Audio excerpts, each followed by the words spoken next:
Welcome back. Still to come, music from Whitney Houston's sister Alexis, and in a moment, Karl Pilkington is here. But first, you could be enjoying your own trip abroad. Best of luck in their latest venture. Comedians Ricky Gervais and Stephen Merchant sent an idiot abroad, namely their world record-breaking podcast star, Karl Pilkington. After saying that the 7 wonders of the world were a bit rubbish, Ricky and Steve decided that he should see them for himself before passing judgment. If that was on my road, the council would be on it. They'd go, get that down. It's a death trap.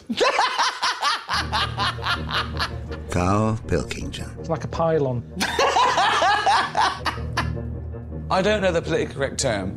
Moron, I think. He is a round, empty-headed, chimp-like, mank moron. Buffoon, idiot. Is that normal? And he's a friend. We've often described him as being like some kind of real-life Homer Simpson.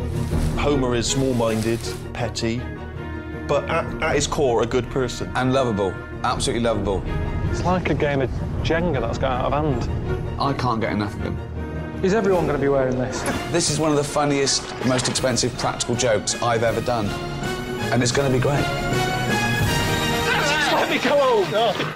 And he's here now. Is it true that it was originally going to be called Karl Pilkington's 7 Wonders? That's what it was. I mean, even the press release went out as that, like saying Karl Pilkington's 7 Wonders, and I wasn't keen on that name because it makes it seem like it's a proper travel log, and people who don't know me would be expecting sort of, what's it, Sharma or Palin. They're going, oh, I love the Wonders, and then I turn up going, I'm hating it here. So in a way, I knew it had to be changed, and then I was on the last one in Peru. And I came out of the jungle, ill, you know, been eating weird stuff, knocking about with a tribe, which I'd never thought I'd say in my life. And yeah, Ricky called up and said, oh, by the way, we've had some meetings. It's now called An Idiot Abroad. I said, no, we're not having that. You know, I didn't want Karl Pilkington's 7 Wonders, but Idiot Abroad is the other way. Let's just go somewhere in the... No, that's what it is. I've agreed it now. You didn't set out to just go and say, this is rubbish, did you? No, not at all. You're not a natural traveller. No, I mean, you know, I went to Wales a lot as a kid. We had a caravan, went there every year, and then I went away properly, first time when I was about 22, went to Ibiza. And that was the first time. Not really, because, I mean, I don't want to go into detail with the problems with it, but it was at, like, a boss's place, and he just let anybody use it. And it needed, like, Kim and Aggie in it. Do you know what I mean? Before I turned up, I walked in there. I mean, when you first go out on a holiday, you should be going out to see the nice beach or the nice bars. I was out buying Domestos. It was a grim place. But you say you should see the nice places. I mean, looking at where they sent you, the Great Wall of China, Christ the Redeemer in Brazil, Petra in Jordan, Machu Picchu in Peru, Chichen Itza in Mexico, the Taj Mahal in India, the Great Pyramid. And this is a trip of a lifetime for most people. People win this sort of stuff. I don't think they'd win where I stayed, to be fair. I mean, like you're saying, India, Taj Mahal, Brazil, Christ Redeemer, that sounds great when you're saying it, but at no point did I know I'd be staying in hostels and the backs of kebab shops and sitting in a one-man tent sweating, and, you know, I knew nothing. That's what you got to remember. What's happening now? We're just playing a little... Right. They're not seeing that, oh? Yeah, they're seeing that, yeah. All right, yeah, there's me there, just snipping into a... This is in China, isn't it? And you particularly didn't enjoy China. It's just a mad place. I've never experienced anything like it. The food you weren't too keen on. Food is... They eat anything. I mean, it's kind of... there's no reason for anyone to go hungry in China. Did you have some strange frog dish? Toad.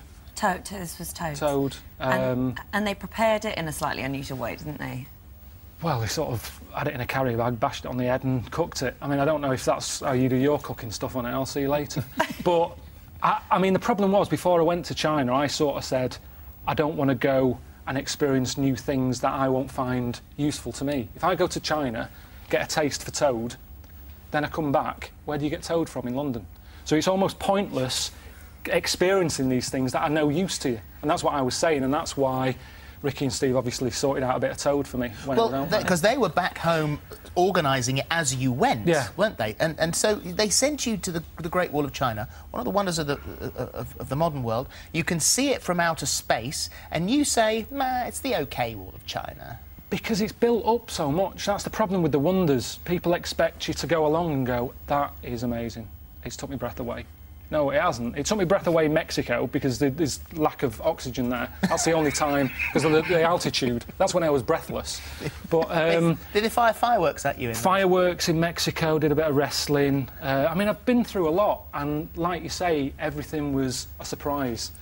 I mean, have you ever lived like that? Have you ever experienced... I went travelling, like I went backpacking and kind of did the whole hosteling thing. Really? It's tough. Like, I remember finding it quite tough. I mean, I don't think to the extreme of what you did. Yeah, you see, even the hostel, though, you see, you'd probably be all right. You probably did it and thought, yeah, this is all right, but I was, like, 17 at the time as well, which I think... I'm nearly 40.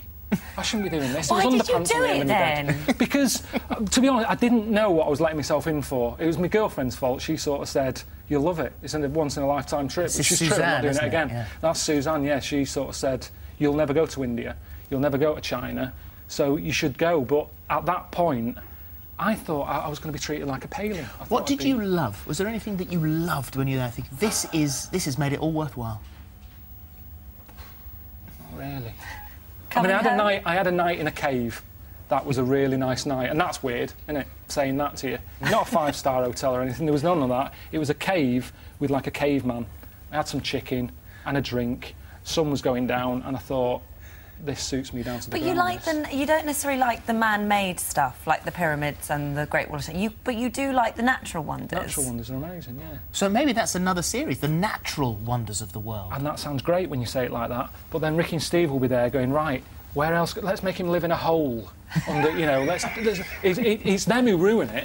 And that's what people have to understand when they're watching it, you know, tomorrow night on Sky 1 HD at 9 o'clock. Could they do it? Could the heck? No way. No way would Ricky go to these places. No. Not a chance. I mean, when I got back, I said, because there's an episode 8 that we haven't filmed yet, and I said, how about, I've done all this for you, how about I take you to Wales, where I used to go in Port Maddox, right, in a caravan. I said, I'll take you there. I'm not staying in a caravan. Thank you. It's on Sky. Don't miss it, and thank you very much. It's all right, there's a book as well, if you can just give that a Show the book after the break. All right. We were hurtling towards the news, so didn't have a chance to show Karl's book. The book that accompanies the series for Ineditable, which is tomorrow at 9 on Sky 1 and Sky 1 HD. This is Karl's diary. He wrote this in conjunction with the series. I said we show it after the break. It's a really nice little scrapbook inside. There we are. It's very cute.